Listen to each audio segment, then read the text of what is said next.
I want to welcome you all here tonight to the National Affairs, our topic tonight.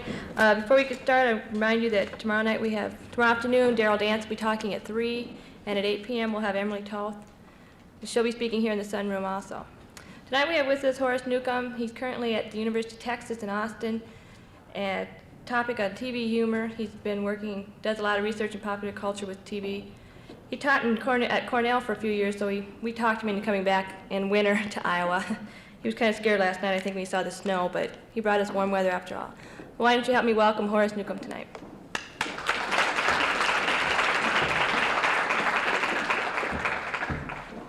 I've been trying to figure out why I broke my rule, which is not to go into the Midwest after November 1st or before April 1st.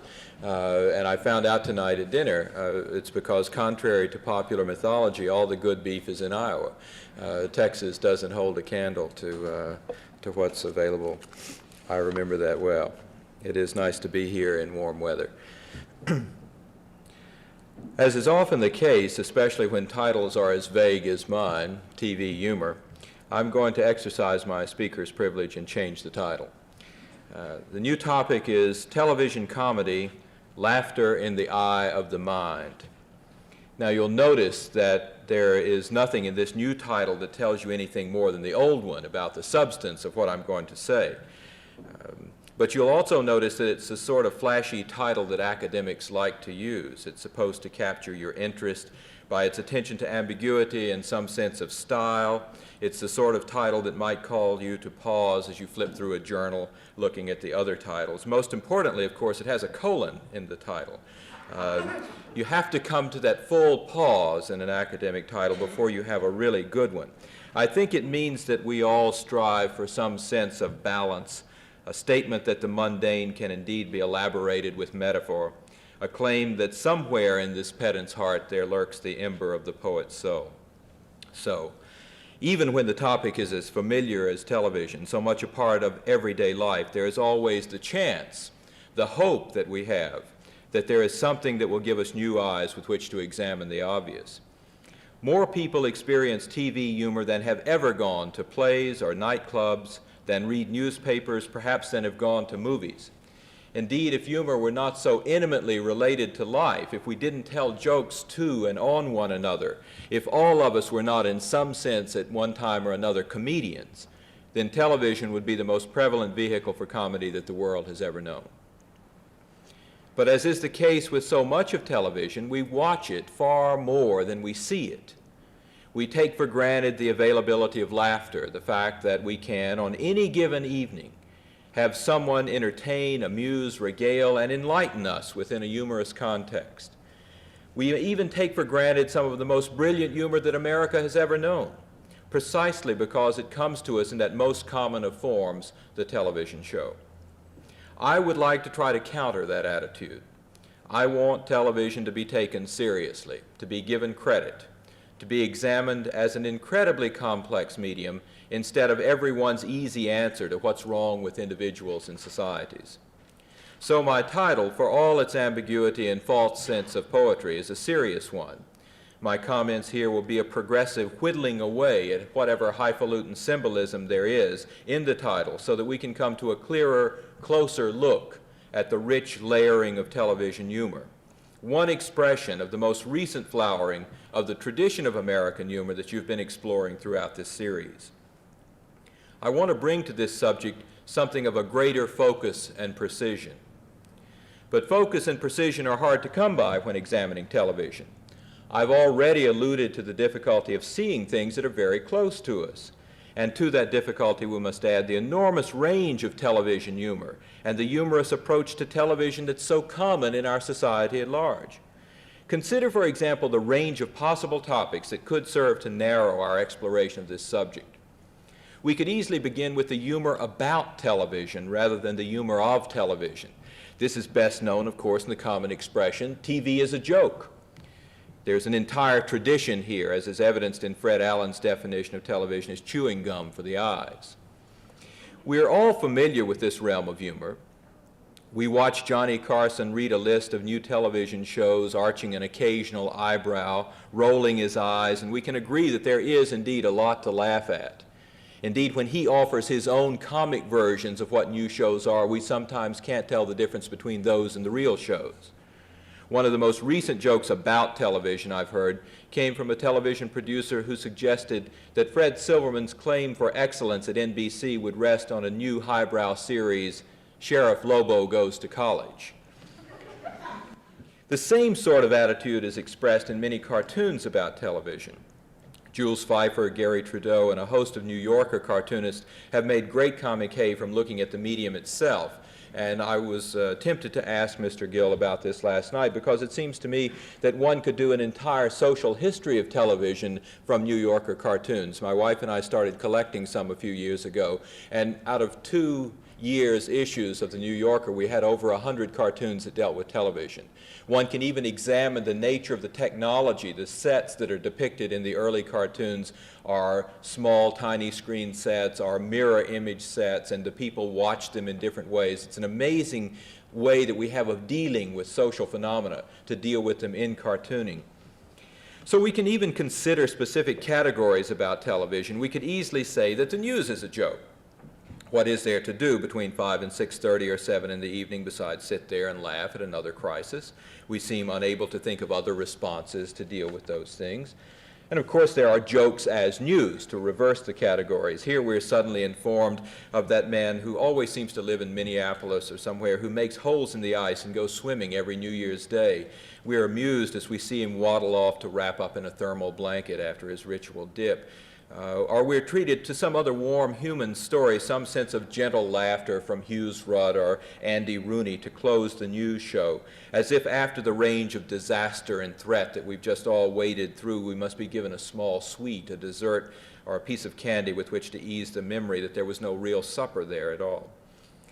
And we can also consider the category of politicians as joke by looking at television. Of course, you know at this point a great deal more about this than the rest of us. In other parts of the country at this stage, we're still limited to the television image of politicians, the spectacle of sniping and grousing and glad-handing and policy statement. TV makes it all look a bit funny, and one can only hope that in real life the seriousness emerges somewhat more clearly. But you can see very quickly, I think, the difficulty with this line of thought. All of these comments verge on the cynical, and for me, cynicism is the antithesis of humor. It often wears the cloak of humor, and there are times when it is indeed difficult to tell the difference between cynicism and a delicate sort of irony. But for the most part, I find these cynical responses to television and its content deficient. Ultimately, these jokes are about the audience. The joke is on us if we really believe what we see and hear in these jokes. Indeed, I will argue that to approach television in such a manner is immoral, an evasion of the spirit of affirmative inquiry that is central to humor itself. Television humor is, as I've indicated, enormously rich and varied, and the responses I've just cataloged are thin, impoverished avenues to understanding it. As an indication of television's own comic heritage, I want first to explore quite briefly an area that seems at first glance to be related to the cynical response. I'm speaking of the humor of and in commercials. As an aside, I wonder if this doesn't open a whole other category that might be explored in a seminar or a series of seminars or talks on American humor, and that is humor in advertising. It seems to me that in these applied forms, forms which are designed to manipulate and to exploit, forms that communicate with very specific purposes, we can find a highly condensed form of humor that points the way to far more complex expressions.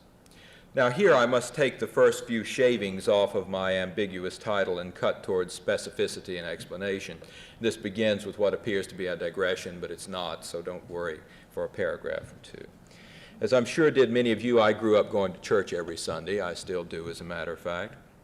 And occasionally I still hear a phrase that was very common in my youthful experience of formulaic preachers who all seemed to sound alike. When we, the congregation, were needed as attentive partners in the sermon, usually when the preacher wished to make a specific historical point, we were engaged in this manner. Picture, if you will, in your mind's eye.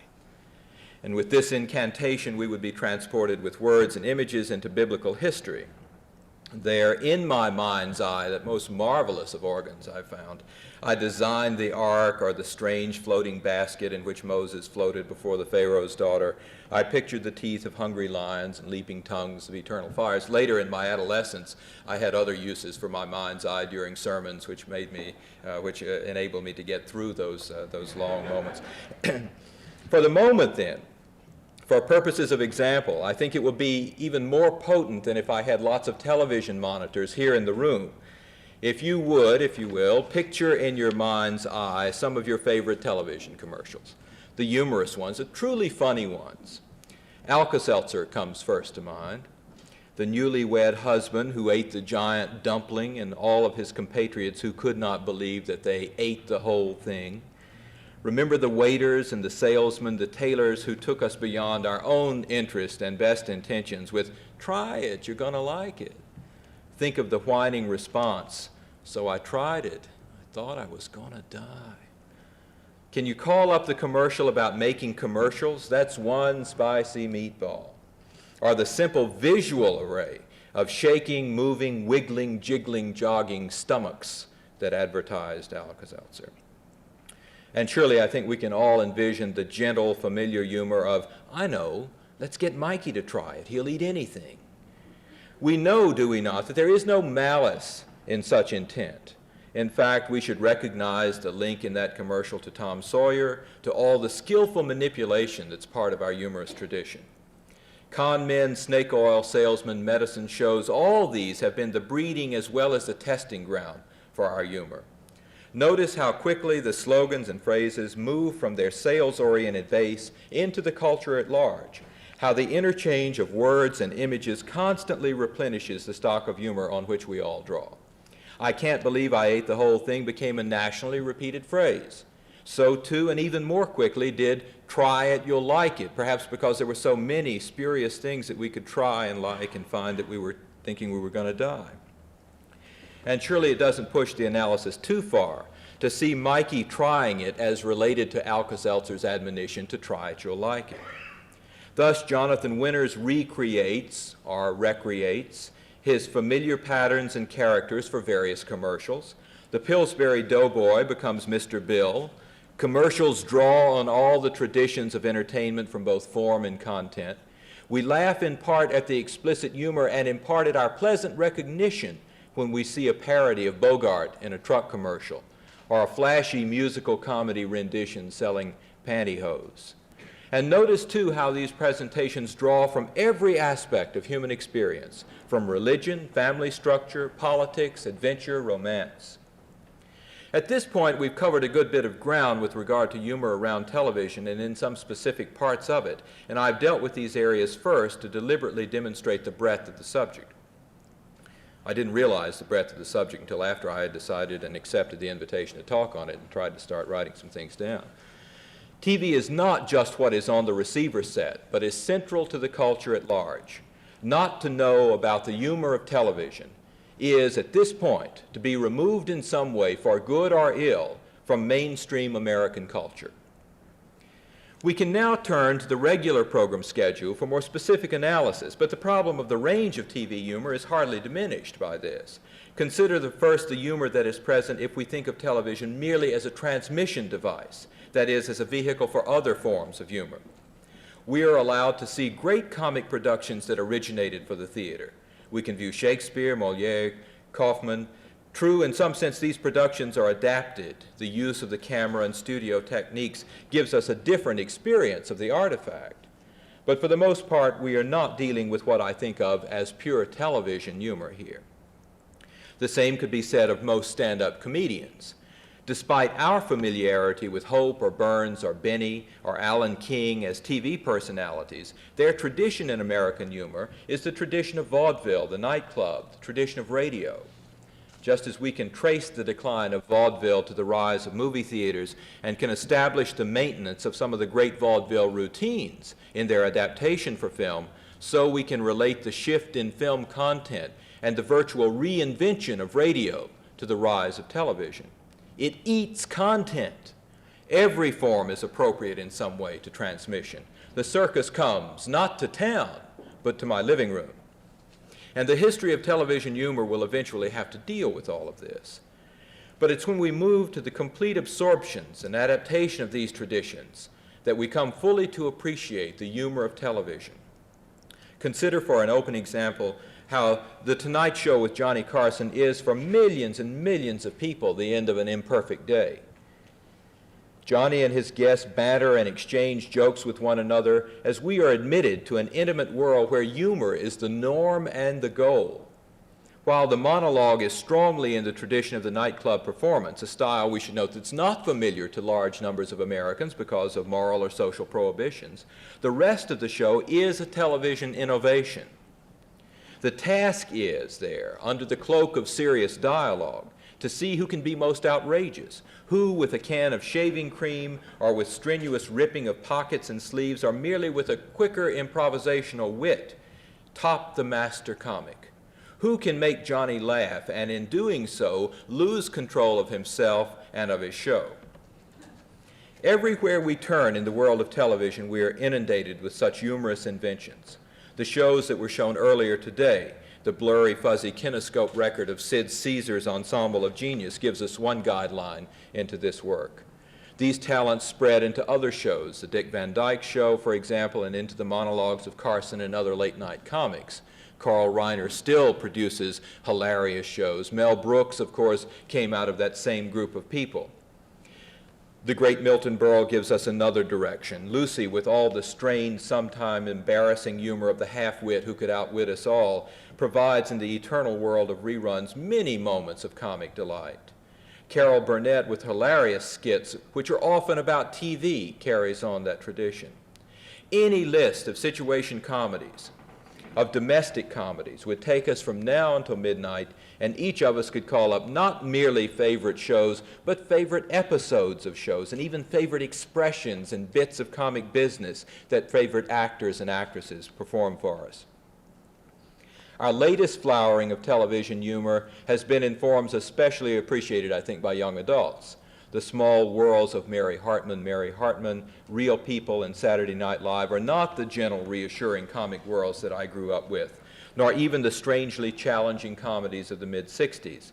They are new forms, wonderfully familiar to those who have grown up with television, and they remind me in many ways of the exceptional visual comedy of somebody like Ernie Kovacs, a genius with the medium itself, who did in visual form what so many people have had to work out in conceptual form. And I can't continue a list without touching on cartoons, because I think that children watch adventure show cartoons, but the humor that's reserved for the adults is in the comic cartoons. Rocky and Bullwinkle, The Pink Panther, George of the Jungle with Odie Coloni, all of these gave adults an appropriate pretense with which to join their children on Saturday morning. And now with the Muppets, we have the same sort of comic mix, a visual feast, a marvelous sense of timing, the comic touch that tells us something of what it is to be human without bogging us down in the mundane details of the state.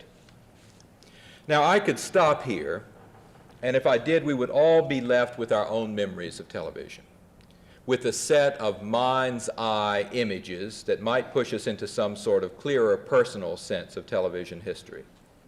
Indeed, one side of the examination of television will always stop there, with the personal, private memories, because television is, in many important ways, an intensely private sort of experience. But there's another side that is, for me, far more important, so I won't stop. I've alluded to it in indicating very slightly how television touches our life as a society, brings into question and highlights some of our shared beliefs and attitudes. From this perspective, television is important for us precisely because it is a collective as well as a private experience. This talk would mean nothing if you could not share with me and with one another a mutual sense of the meaning of the tiny collection of images I've asked you to recall. Television is our national medium. At one level, this means merely that we all know it and talk about it, that it is one of the few things that is repeatable and familiar to all of us, no matter where we go. The fact that 2/3 of the television sets in America were tuned to the Super Bowl last Sunday is important. We are connected, just as we have always been connected by some similar national medium. In the past, it has been radio or the great Hollywood movies of the 30s and 40s. Are those two things in connection with one another? We've had national picture magazines and important national newspapers, and now we have television. I think that we will always have a necessity for a national medium of communication. And since we're now embarking on a period of fragmentation, of technological fragmentation, I'm concerned about what will replace network television, which is now, I think, in its final throes, to give us a sense of the national connected sense of communication. We've had national media throughout the society, I think, because we are a society too often fragmented by regionalism, ethnicity, age, sex, income, and we need a connection of this sort. But I'm concerned here with a more powerful sort of collectivity. I'm concerned with culture itself as a system of sharing, of connected, intertwined beliefs and values. We are a true culture to the extent that we can share these things in action. And I will argue that television is crucial to that process. In my view, television is more than the national medium for mutual information and shared surface knowledge. It is the central symbol system in American culture. It is not a reflection of our worlds of experience, nor does it cause in any immediate way behavioral actions except in unusual and aberrant cases. Television specifically, popular culture more broadly, and all the expressive forms of the arts generally serve as commentary on our worlds, our lives, our choices and actions.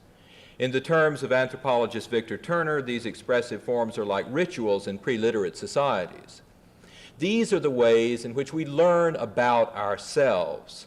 We affirm our most cherished notions with these forms, and surely we can all turn to some forms of television comedy and understand that sort of affirmation.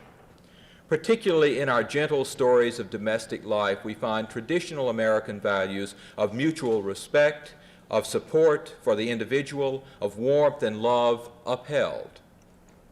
We should note, of course, that we also find there the affirmation of traditional sex roles, racial identity, and class distinction.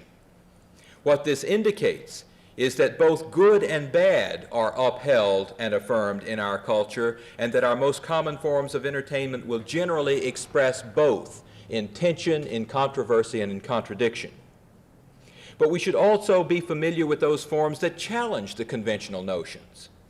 We should notice that they too call both the bad and the good into question, so that while we find conventional attitudes toward authority challenged in some of the new comedies, we also find some of the old virtues going by the board.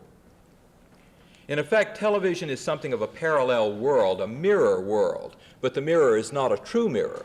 It is distorted by our wishes and our dreams, our fears and our fantasies. It is the way we wish for things to be and the way we fear they may turn out. We enter that parallel world at will, with the turn of a knob or a pushed button. Almost every evening we enter some part of it at some time. We think of it as simple, but the world of television is as contradictory, as confused, as mixed as is our world of experience. We make our way through it because we are familiar with the forms of television. But those forms are like vessels holding multiple images of life and what we wish to think of it. The familiar forms make it possible for us to laugh at what would be disturbing in other expressions. They make it possible for us to deal with overwhelming questions of violence and sexuality because we know that the problem will be solved, that the mystery will be clarified in the form. And with these veiled commentaries in mind, we return to the world of work, play, experience, the world of real life. You may see here the larger implication of the title of my comments. For me, television is the eye in the mind of America. It's not the primitive, superficial eye that some primitive, superficial critics of the medium would like it to be. It is a sharp eye, a powerful eye. It is the eye that brings transformed images into our cultural, collective, shared experience. And it is of the images of humor in this eye that I now wish to speak. We've had to come this far with surveys and memories, with jokes and allusions, with the conventional attitudes toward television in order to see it in only some of its enormous complexity. I want to deal then with a very few explicit comic images in order to elaborate this view. But before I do that, I want to call up just a few more of the thinner sorts of images by way of transition. There are two places where I think it's somewhat strange to find humor in television. One I find strange because the recent appearance of humor there has been counter to a long tradition of deadly seriousness. I refer to humor in soap operas. Now, I've always argued that soaps are the best things on TV, that they take full account of the appropriate use of time and continuous programming. With soaps, we get a much more complete sense of life because we do not see endings any more than we see endings in our own lives. Television, because it matches lived experiences in some ways, is exceptionally suited to deeply convoluted continuous forms, as the rise in the use of miniseries has showed us. But in spite of the formal excellence of soaps, I've always been troubled by the lack of humor that's there. Now, suddenly, in the one soap that I follow, Another World, some comic characters have been introduced, and though I like them as characters very much, appreciate their presence, I find them very disconcerting. When Vivian the maid, note again the tradition of comic servants in American humor, appears with her strange speech patterns, her doltish look, her galloping stride down the hall, I'm taken aback by this world. I was especially troubled when Vivian was held captive with Iris, her employer, by a crazed murderer. But there I did realize that funny people get into trouble too, that there is a sense in which the comic and the truly serious must always come together. This brings me to the second transitional image, for it has always been a part of our television heritage that these two forms are mixed in crime adventure shows. The pilot episode of Dragnet is as much a comedy as it is a crime show. And in our rush to condemn that show for its serious attention to maintaining an authoritarian stance, we've often overlooked the incredible range of humor that's present in Dragnet. Indeed, in spite of Jack Webb's comments to the contrary, I think it's almost possible to see the show as a parody of police work rather than as the serious representation he seriously intended. Note, too, that his seriousness rose from a desire to counter the traditional pop culture image of detectives, as he put it, with a bottle of whiskey in their sock and a gun in the desk drawer. He thought that these were silly and that his production would correct the older view, and he thought that by including humor in it, he would give the impression of policemen as real people. And it's part of this silly view now that I want to talk about briefly. Do you remember Perry Mason? The opening and closing of the show's formula work in an amazing manner to frame the events between them. The opening shots on Perry Mason were always of the victim at the moment of death, looking full into the camera as into the eyes of a murderer. Now, the use of that subjective camera, which makes us the murderer there, is an interesting cultural comment, too, I think. But there the victim expresses absolute terror at the knowledge of certain death. From that point, we move through the search for clues and into the final courtroom scene. Following the successful conclusion of the case, we're brought together with Mason, his associates, and his grateful client. Perry explains the case, and then as the camera pulls away, the table of happy people usually erupts into laughter. Sometimes it's laughter of relief, but at times it's also the fact that someone in the group makes a joke, and they sit there laughing after all of the horrendous events of the murder story. Now, this same pattern is the one that continues into more contemporary police productions. Starsky and Hutch, Kojak, Beretta, all these and more like them are as much parody as adventure. Their humorous characters, the events and attitudes, call up again and again the mixture of comedy and seriousness on television. What they say to us is that comedy is indeed a part of life. It appears irreverently in our most serious moments. It even appears, for very special reasons, I think, in moments of tragedy and death. Think then, as specifically as possible, of the following television scenes. I think they act as powerful symbols, staying with us for a very long time and acting on us in ways we do not fully understand.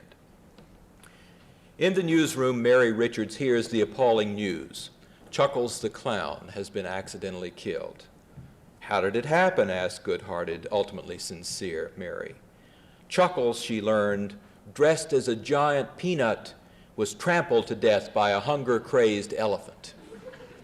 Now, Lou and Murray find this incredibly funny, and when Ted enters, he too makes jokes and adds to the laughter. Mary, however, thinks that they are not only behaving in poor taste, but that they are dishonoring the memory of Chuckles. Not so, says Lou. This is a truly funny event, somehow very appropriate for a clown. But Mary remains unconvinced, and because she's the only one who can keep a straight face, who is assured that a tragedy has occurred, she's chosen to give the eulogy. You know, I'm sure, what happens. As Mary reads all of the wonderful comic stories about Chuckles, she begins to snicker. She suppresses her laughter and tries to go on in her best stoic fashion. It bubbles up again, and finally there in the seriously decorated funeral parlor with rows of sedate relatives and friends before, Mary Richards doubles over into total riotous laughter. The funeral attenders share the laughter with her. The room becomes a barrel of belly laughs, and for us, the audience, the humor is then complete.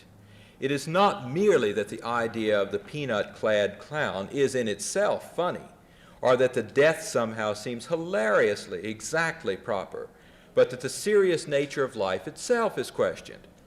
Mary's early attitude is out of order.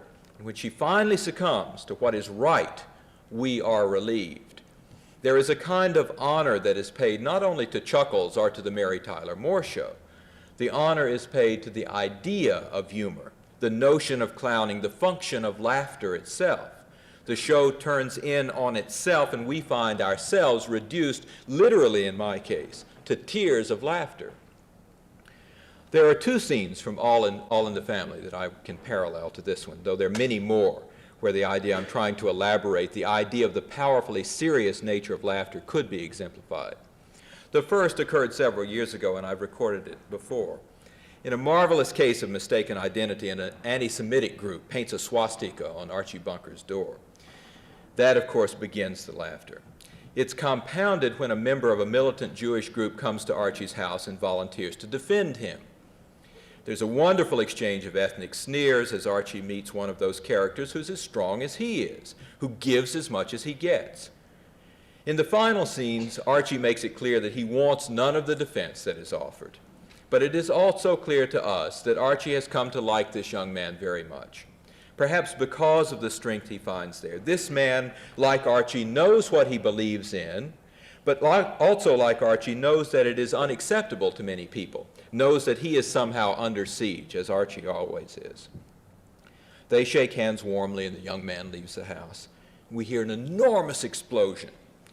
Expecting a joke, we see the faces of the Bunker family framed in the doorway of their house, and we hear Archie say, "My God, it's Paul. They blew him up in his car." And we freeze the frame, and the titles roll over the faces of those horror-stricken people.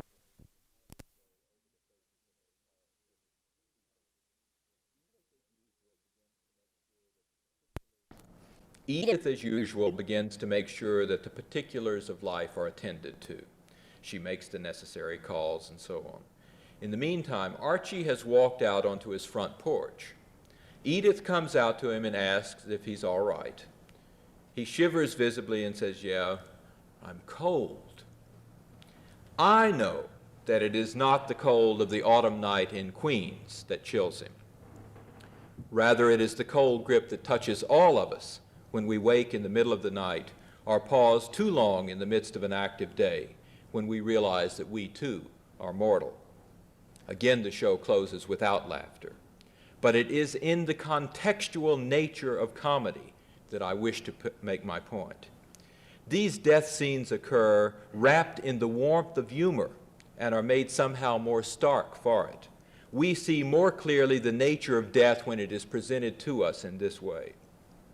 All of us have such images in our mind's eye, and all of us are collectively related to some of the images that I've discussed here or others. We can talk about the man who drowned in his chicken soup while Mary Hartman and her friend go on discussing the mundane affairs of the day. We can remember Mork's discovery of death when he had to pull the plug on an aging, rusting robot. But I think that the most powerful continuing image of the sort that I'm asking you to dwell on tonight occurs in MASH. Here, of course, comedy is taken to the heart of tragedy, to the ugliest aspects of human existence. It is not merely that war provides the context here, the shooting part of the war. It is the way in which war as event, as idea brutalizes the meaning of life. It is in the sense of making do with short supplies that we might find our most apt metaphor for all of life in this show. It is in the sense of selfishness that so often crops up in villains on the show. It is in the contrasting sense of family, the shared experience of horrendous circumstances, of a vision that is mutual to the members of the community that we find this sense. From this production, I want to use two examples. The first is the famous one, the death of Henry Blake. I'm sure you remember the way in which the group celebrated with him, rejoiced in his reprieve from the world of death, destruction, and comic insanity. And following that, we find the MASH community hard at work in the operating arena, the real center of the show.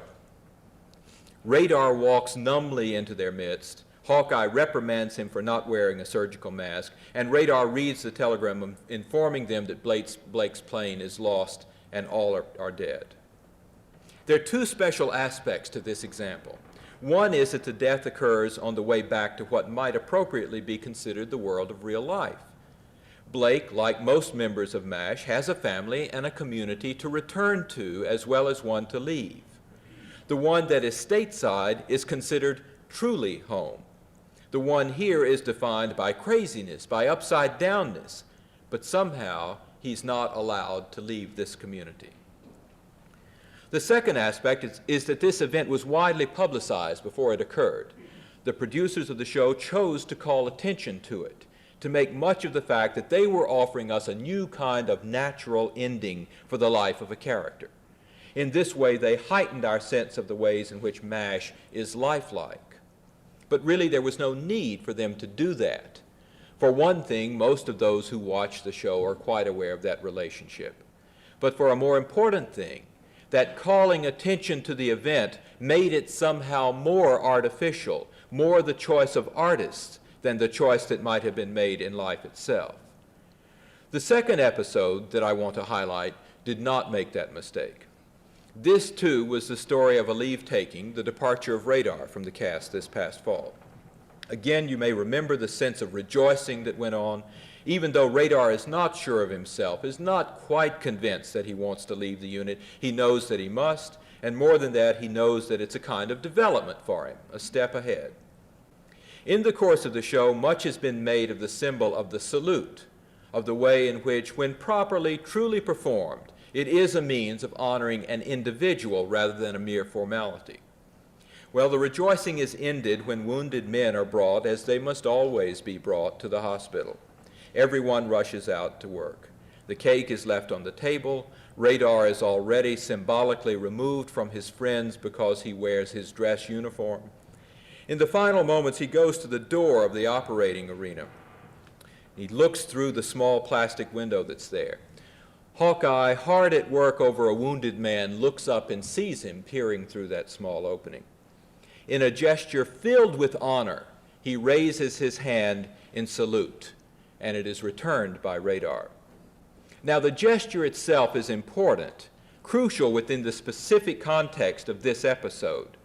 But the symbol is far richer than that, for it refers us back into the entire context of the show, into what all this really means. The salute is performed as Hawkeye raises his bloody surgical glove to touch his forehead. No honor here without the recognition of death, recognition of what all this humor means, how all this laughter is placed in a life-defining context. And MASH is simply another microcosm for television at large, perhaps one of the very best, but simply a microcosm. If TV is truly something of another world that shows us what we desire to be, what we might be, how we fail, how silly we sometimes look, shows us the depth of our prejudices, the dishonor of our power structures, then it is only natural that some part of that life must mix laughter and death. It must mix laughter with family and violence. It must mix laughter with sex and childishness. It has to do this because laughter is life-affirming. It is not the cynic's sneer. It is not even the ironist's horse laugh, the view that life is all a joke and we must merely make the best of it. Laughter is the source of our conviction that even in the face of death, life is more important. that we will get on, that things are worth staying around for. On the one hand, this means that comedy on television is no different from comedy in any other medium. And I was struck by the fact that Mr. Gill's comments last night were saying many of the things that I had so artfully prepared to say this evening. But I think it's important to note that in his discussion of Beckett's humor, he is talking about the kind of very private experience that comes largely to the few and to those who can appreciate and who are trained and taught to appreciate a certain kind of ironic, life-affirming humor in the face of the inevitability of death. Whereas with television, we deal with the most public forms, the most widely shared forms that we can all experience. On the other hand, then, the pervasiveness of television comedy, the fact that it appears in all other television contexts, from crime to family shows, is a kind of cultural affirmation rather than an individual one.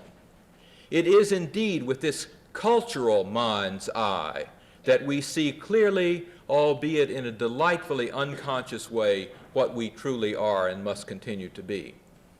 Perhaps the best comment on television comedy might go like this. What's on tonight? Life. Is that a new show? No, not really. Any good? It's hard to say unless you give me your critical definitions for aesthetic excellence, and I'm not too interested in them. But I'll tell you one thing. What's that? It's really hilarious. Thank you.